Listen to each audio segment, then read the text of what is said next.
Once upon a time, in a deep, dark, dense forest, there lived a ferocious man named Ratnakar. His prowess in weapons was unmatched, be it a sword, bow and arrow, or a spear for that matter. Ratnakar was second to none. But alas, he used his skill to plunder innocent travelers passing through the jungle.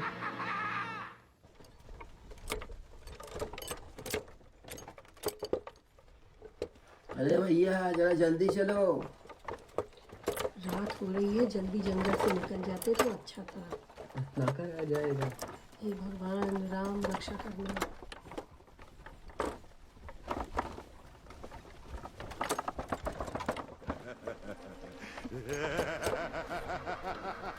Ratnakar would rob his victims of all their money and valuables, and any resistance was met with brutality. He would not hesitate to kill anyone who offered the slightest resistance. Such was the terror that travelers feared to traverse the jungle alone.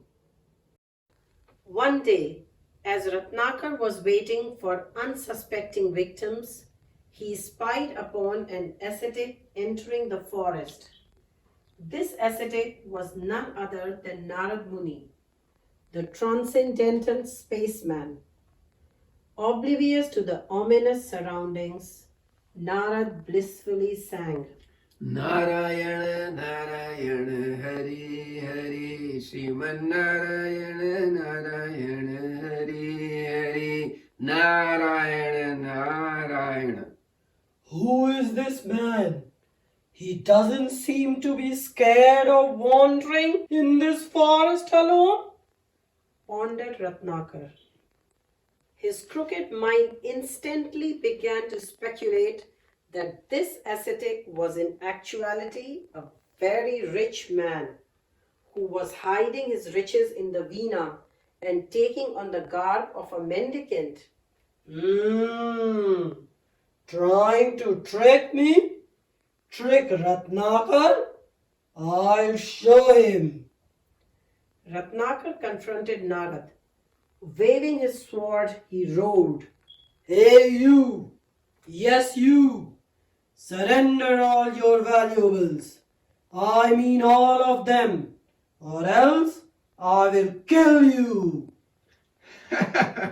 Valuables? Kill me? Narad laughed softly. I am a mendicant and I have no material possessions. The only thing I have is this veena, and you may have it if you like.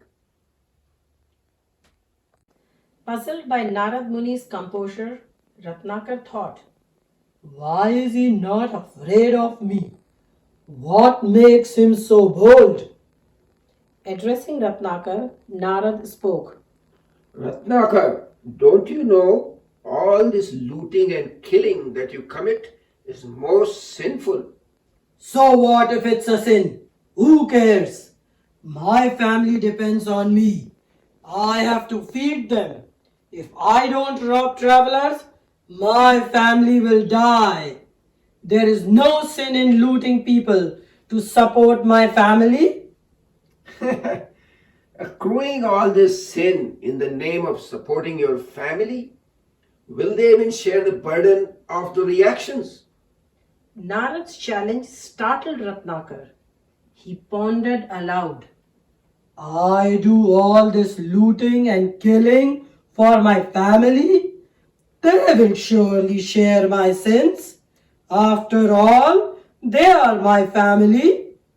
Ratnakar tied Narad around a tree, lest the ascetic escape, and ran home to ask his family.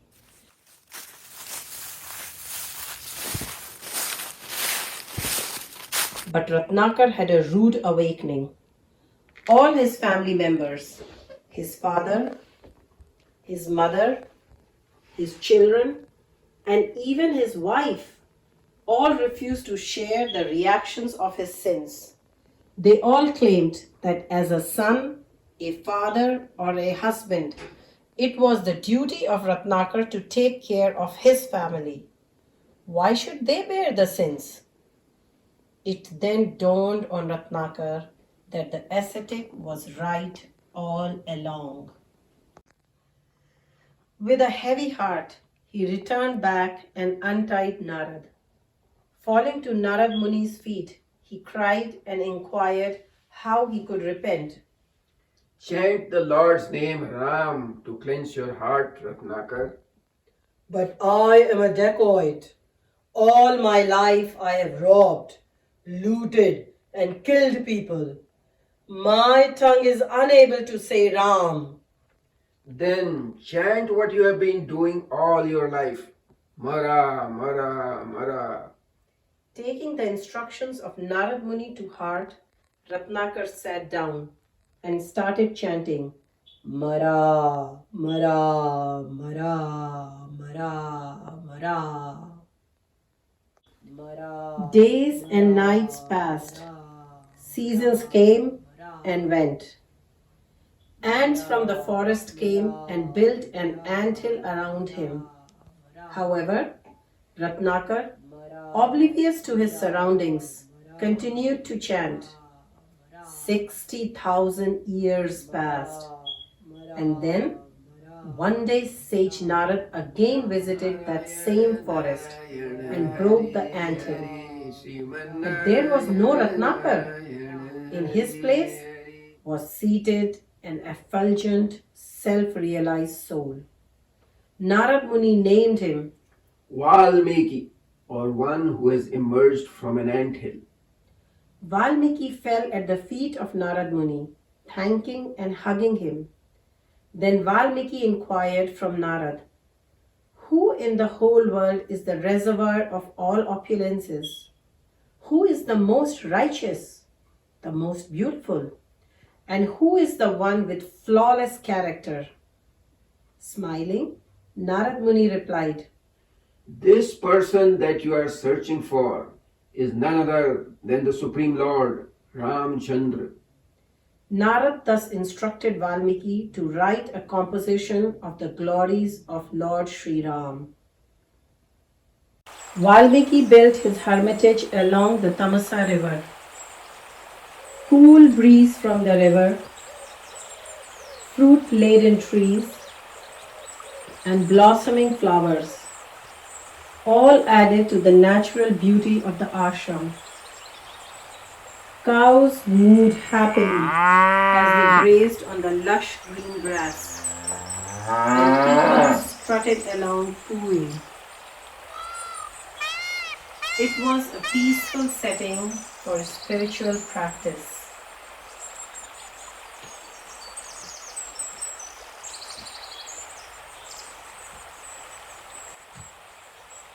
Wondering how he could fulfill the wishes of his spiritual master Narad, sage Valmiki was strolling along the Tamasa river with his disciple Bharadwaj. Witnessing two conch birds, one male, one female, frolicking along the banks brought a smile to Valmiki's face. However, hiding behind the tall grass, unknown to the innocent birds, a hunter was stalking his game. Suddenly, a sharp arrow pierced the bosom of the male bird, and it promptly fell to the ground dead. The female conch, shrieking and crying out in pain, lamented the loss of its mate. Seeing the tragic outcome of the conch birds and overwhelmed with compassion for them, Valmiki cursed the hunter, and that too in perfect poetic meter. However, no sooner than he uttered the curse, Valmiki repented. How could I be so easily swayed by anger? What came over me? At the same time, the curse coming in such a poetic manner was puzzling to Valmiki. While still contemplating the recent events, Valmiki saw Lord Brahma descending from the sky aboard his celestial swan. Lord Brahma comforted Valmiki. O sage, do not grieve over your cursing the hunter. You are just an instrument. The words were inspired by me, for you have to accomplish a special task. The time has come that you compose the glorious transcendental pastimes of Lord Ramchandra and bestow all auspiciousness to the world. By my grace, your narration of Ramayana will be complete and flawless. Inspired and encouraged by Lord Brahma, sage Valmiki sat in meditation and started composing the great epic Ramayana. After completing the great epic, Valmiki was in a dilemma. How could he spread this great work all over the world? Pondering this, his eyes fell upon Love and Kush, the twin sons of Mother Sita and Lord Ram. Sita, who was forced into exile, had taken shelter in Valmiki's ashram, and it is here where her two sons were born. Valmiki immediately knew that Love Kush were fully qualified to memorize and recite his composition. The twin brothers, Love Kush, dutifully learned the 24,000 shlokas of Ramayana by heart and traveled singing the beautiful praise of Lord Ram. Soon, the news of the twin brothers reached Ayodhya. King Ramachandra invited Love Kush to the royal palace to perform the great epic. The royal court was in full attendance. Lord Ramachandra was seated on the royal throne with his brothers Lakshman, Bharat, and Shatrughan nearby. The royal priest Vashisht presided over the arena, and Ram's eternal servant Hanuman sat at the Lord's feet.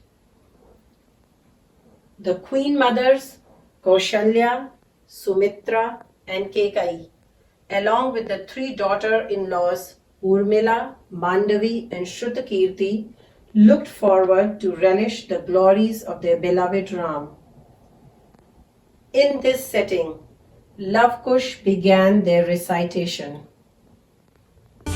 कथा रामायण की सीता राम और लक्ष्मण की दशरथ जी के बेटे राम करते हैं सब जिन्हें प्रणाम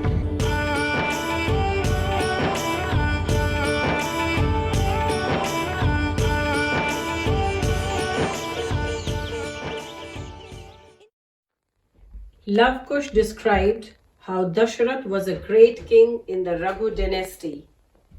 He had three queens, Kaushalya, Sumitra, and Kekai. However, despite all the riches and comforts, he was afflicted by one misery. He was childless. The royal priest Vashisht advised that King Dashrath should perform Putreshti Yajna to be blessed with a son. Taking the advice of sage Vashisht, preparations for the sacrifice began. The Yajna arena was decorated with bright marigold flowers. Banana trees were planted. Water from all sacred rivers were brought in golden pots. Yajna Vedi was prepared. Grains, fruits, flowers, incense, and other paraphernalia for the fire sacrifice were prepared. Sage Rishyashringa presided over the Putreshti Yajna. Royal priest Sage Vashisht, King Dasharath, along with his three queens Kaushalya, Sumitra, and Kekai, participated in the Yajna. On the last day of the sacrifice, an effulgent Yajna Purush emerged from the Havan Kund. He had a golden pot of kheer in his hand. Dashrath received the Yajna Prasad and distributed it amongst his 3 queens. The countdown began as the royal family awaited the birth of the divine princess. Soon the wait was over. The time had come for the Lord to appear. Mother Earth was blooming with fragrant flowers, anxiously waiting for the Lord to descend.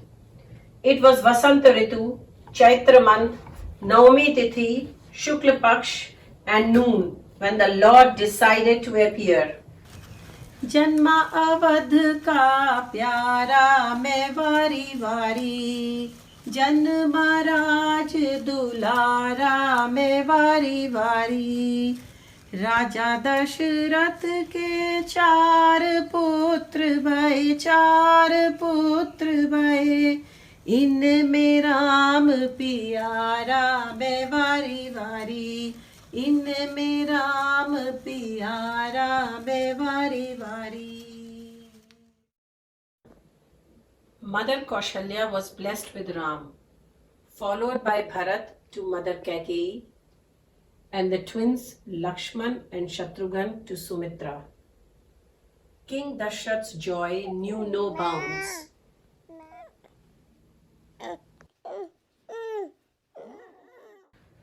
Ayodhya exploded into festivity, echoing the auspicious sounds of conch shells, bugles, drums, and bells. All the citizens were joyful that their king was blessed with not one but 4 beautiful princes. Shri Ramachandra Bhagwan ki Jai! Ram Navami Mahotsav ki Jai! Shri Ramchandra कृपालु भज मन हरन भव भय दारुणम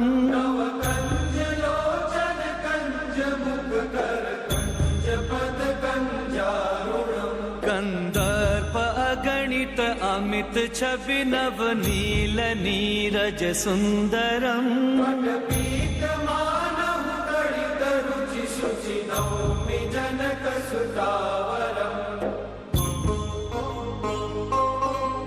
भजु दीन बंधु दिनेश दानव दैत्य वंश निकंदनम